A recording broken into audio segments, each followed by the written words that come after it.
एक दिया गया है कि संख्याएं 4 और 9 की बराबरता, मतलब 4 और 9 का जो फ्रीक्वेंसी है वो x और x माइनस 1 है और माध्य 6 है, तो x का मान क्या होगा? मतलब 4x प्लस 9 गुणा x माइनस 1, मतलब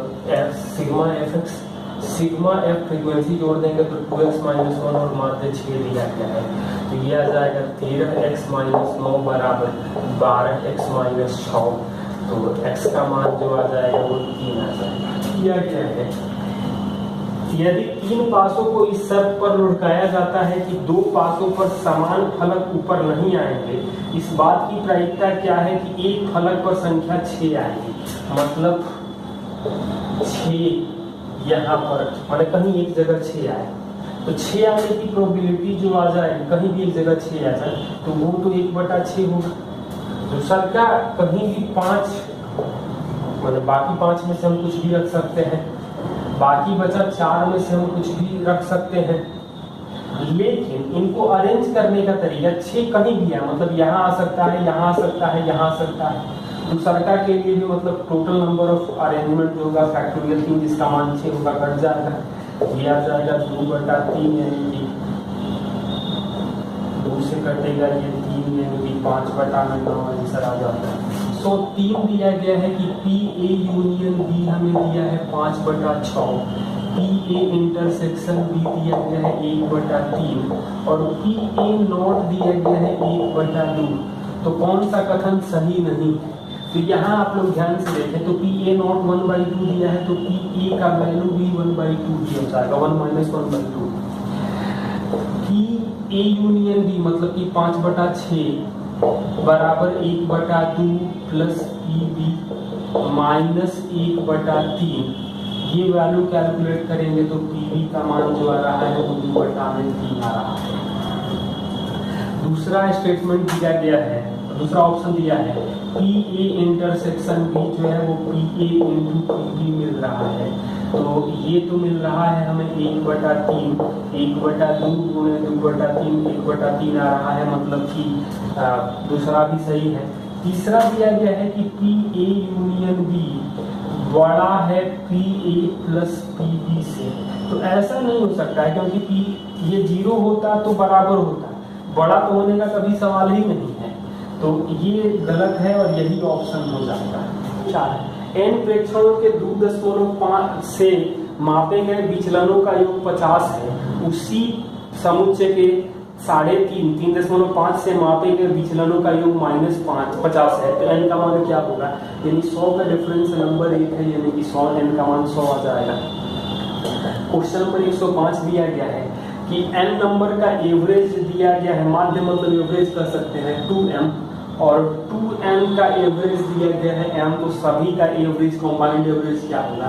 मतलब 2mn plus 2mn upon 3n, मतलब 4m/3 लिख सकते हैं। क्वेश्चन नंबर 106, 7, 8 के लिए कुछ डाटा दिया गया है और अंक है, फिजिक्स का है और मैथ का बच्चों की संख्या दिया गया है। अंक का जो क्लास इंटरवल है वो 10 से 20, 20 से 30, 30 से 40, 40 से 50, 50 से 60, 60 से 70, और फिजिक्स में जो नंबर ऑफ स्टूडेंट्स दिए गए हैं वो ध्यान से देखिए, तो 8, 11, 30, 26, 15, 10, और मैथ का दिया गया है 10, 21, 38, 15, 10, 6, टोटल संख्या जोड़ सकते हैं, कोई जरूरत अभी नहीं है। क्वेश्चन नंबर 106 में सबसे पहले दिया गया है कि मैथ और फिजिक्स में कहाँ किस इंटरवल में डिफरेंस सबसे ज्यादा है, तो यहाँ पर ही डिफरेंस सबसे ज्यादा दिखाई दे रहा है 11 का, मतलब ये इंटरवल जो होगा वो 40 से 50 हो जाएगा, मतलब 106 नंबर में आंसर आएगा 40 से 50।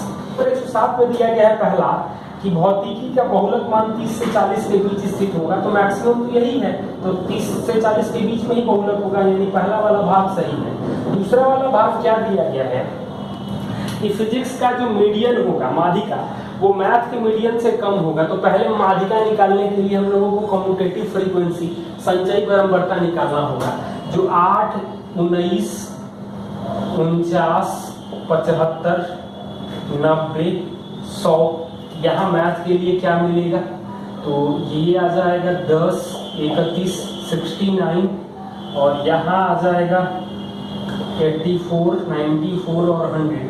ये 50 से जस्ट ज़्यादा, मतलब मैथ के लिए माध्यिका वर्ग आ जाएगा हमें 30 से 40, और फिजिक्स के लिए आ जाएगा 40 से 50। मतलब मैथ फिजिक्स में 40 से ज़्यादा होगा और मैथ्स में 30 से 40 के बीच में होगा। यानी दूसरा वाला स्टेटमेंट गलत दिया गया है। कि भौतिकी में माध्य क्या है, तो माध्य के लिए सबसे पहले हम लोगों को मिड पॉइंट निकालेंगे। तो 15, 25, 35, 45, 55, 65। अब गुणा करेंगे तो क्या मिलेगा, तो गुणा करेंगे फ्रीक्वेंसी से, कम्यूटेटिव फ्रीक्वेंसी को हम लोगों को छोड़ देना होगा। तो क्या मिलेगा, 120, 275, 1050, 1170, 825, और ये आ जाएगा 650। सबको जोड़ देंगे तो ये 4090 आ जाएगा।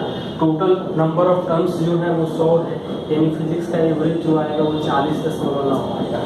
क्या क्या है कि -√6, -√5, -√4, -1, 1, √4, √5, √6 का मानक विचलन क्या होगा। तो मानक विचलन निकालने के लिए हम लोग क्या करेंगे, तो पहले इसका एवरेज निकालेंगे। तो सबको जोड़ देंगे तो, और भाग जोड़ेंगे तो 0 आ रहा है, भाग देने का कोई मतलब नहीं है। तो अब वेरिएंस क्या आ जाएगा, मतलब 0 से घटा देंगे तो 6, 5 और स्क्वायर करते हैं तो 4, 1, अब फिर यही 1, 4, 5, 6, मतलब ये आ जाएगा 11, 4, 15, 16 दूनी का 32 आ जाएगा। कितने डाटा है, तो 8 है, इनसे भाग देंगे तो वेरिएंस में तो ये आ जाएगा 4, यानी स्टैंडर्ड डिविएशन जो आ जाएगा वो 4 का वर्गमूल यानी 2 आ जाएगा। तो 10 में दिया गया है सिग्मा एक्स आई का वैल्यू 20 दिया गया है, सिग्मा एक्स आई का स्क्वायर दिया गया है 200, एन का मान 10 है। तो कोफिशिएंट ऑफ वेरिएशन विचरण गुणांक पूछा गया है, और इसको कैलकुलेट, इसका फॉर्मूला जो होता है वो होता है अपॉन एक्स का मीन इनटू 100। तो इसको कैलकुलेट करने के पहले के लिए हमें क्या क्या जरूरत होगा, तो इसका वैल्यू आ जाएगा 1/n सिग्मा एक्स आई का स्क्वायर मतलब 200 माइनस 20/10 मीन का स्क्वायर कर देंगे। तो ये तो n हमारा 10 है, तो 20 माइनस 4 यानी 16 का वर्गमूल जो आएगा वो 4 आ जाएगा। अब हम लोग मीन निकालेंगे तो इसका वैल्यू तो आ जाएगा 20/10 यानी कि 2 आ जाएगा। यहाँ वैल्यू रखेंगे तो 4/2 100 यानी कि कोफिशिएंट ऑफ वेरिएशन वेरिएंस जो आएगा वो 200 आ जाएगा।